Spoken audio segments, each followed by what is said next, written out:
دا د ننګرهار کانال اړوند د هډې فارم دویم بلاک کې د خرماو بڼ دی چې پر 40 جریبه ځمکه جوړ شوی. د ننګرهار کانال ریاست مسؤلین وایي د اقلیمي بدلون سره سره سږ کال د خرماو حاصلات 4 ټنه زیات اټکل شوي دي. د ننګرهار کانال ریاست هډې فارم د خرماو د بڼ مسؤل عبدالقیم اطرافي په وینا تیر کال د هډې فارم د خرماو له بڼ څخه 18 ټنه خرما راټوله کړې وه چې سږ کال به ترې 22 ټنه حاصلات راټول کړي. تیر کال زمونږ حاصلات 18 ټنه او سږ کال زمونږ حاصلات تر 22 ټنو پورې. نو زیاتوالی وجه خو دا ده چې موږ ته هغه تخنیکي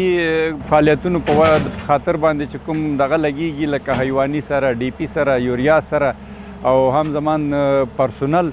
دا موږ ته مهیا شوي دي او د دې وجه هم دا ده چې موږ نوی باغ هم جوړ کړو او خپل په حاصلاتو کې هم زیاتوالی راوړو. اطرافي وایي پر 25 جریبه ځمکه یې د خرماو نوی بڼ هم جوړ کړی او راتلونکي 2 کالو کې به حاصلات ورکړي. هغه زیاتوي په پلان کې لري په هغو ولسوالیو کې چې هوا پکې توده وي د خرماو بڼونه جوړ کړي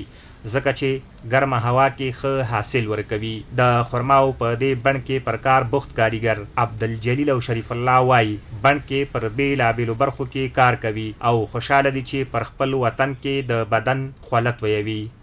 او دا تقریبا د 2 کاله وشو چې د باغ کې کار کوم د درنو ونو انتقال نو ډیر خوشحاله په دې چې خپل وطن دی خپل کور او کلی هم دی وروره یو من غنم پکې اخلو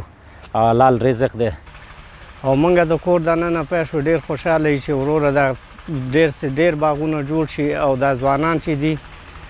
دا ټول د خارج نه رامنې شي او خپل د کور دننه دغه او موږ د امارت نه ډیر خوشحاله. یاد دې وي د کانال ریاست اړوند د خرماو په دې بڼ کې